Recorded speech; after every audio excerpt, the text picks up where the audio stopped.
ساتھیوں، ہماری خبر کی سرخی ہے مولانا عبدالحی خیرآبادی رحمۃ اللہ علیہ کے سوانح نقوش۔ اس تفصیلی خبر کے لیے ہم دارالعلوم دیوبند کے استاد حدیث و تفسیر حضرت مولانا عبداللہ معروفی صاحب کے شکر گزار ہیں۔ انہوں نے یہ خبر سوشل انڈیا نیوز کے لیے ارسال کی ہے۔ مولانا عبدالحی صاحب جو ہیں دارالعلوم دیوبند کے مفتی اعظم کے چھوٹے بھائی تھے۔ ان کا نام ہے عبدالحی ولد مولانا نذیر احمد صاحب خیرآبادی۔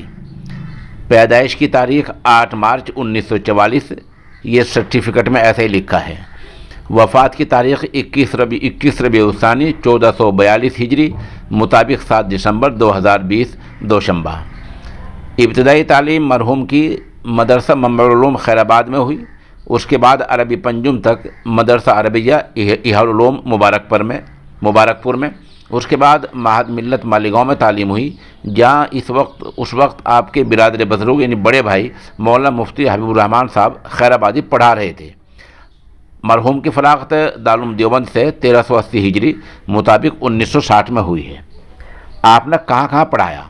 دارالعلوم مئو، یہاں کی تدریس کے پڑھانے کے دوران علی گڑھ سے ہائی اسکول کیا۔ اس کے بعد انگریزی تعلیم کو حاصل کرنے کے لیے دارالعلوم مئو سے علیحدہ ہو گئے اور مختلف کورس کیے اور BA میں داخلہ لیا۔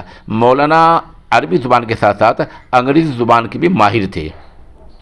انجمن خدام الاسلام ہائی سیکنڈری اسکول ممبئی میں 4 سال تک پڑھایا۔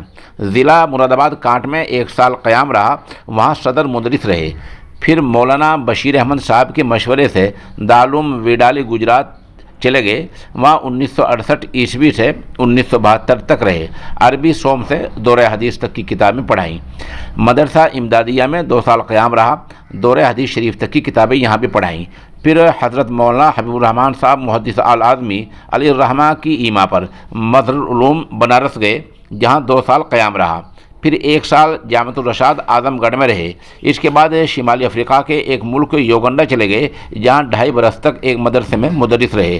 گھر آنے کے بعد اہلیہ کے انتقال کی وجہ سے قریب ہی رہنے کو ترجیح دی اور چشمہ فیض ادری میں 1988 سے 2006 تک تدریسی خدمات انجام دی۔ جون 2006 میں سبکدوش ہونے کے بعد کھرمالی ضلع بھروچ گجرات میں 12 سال تک شیخ الحدیث رہے۔ فی الحال آپ مدرسہ تحفیظ القرآن اسلام پور میں شیخ الحدیث تھے۔ اہلیہ کی انتقال کے بعد مولانا نے دوسری شادی کر لی تھی، دونوں سے اولادیں ہیں۔ آپ کی تصنیفات کتنی ہیں؟ رہنمائے فاضل، UP مدرسہ بورڈ کے سوالات کا حل۔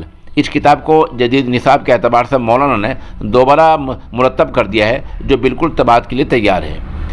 رمضان پاشا کی عربی کتاب کا ترجمہ، یہ بڑا اہم کام ہوا ہے۔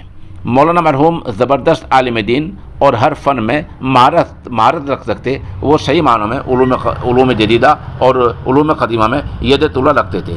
عام علماء کے برعکس وہ انگریزی پر بھی قابل رشک حد تک قدرت رکھتے تھے۔ افسوس، ایسے باکمال لوگوں سے دنیا خالی ہوتی جا رہی ہے۔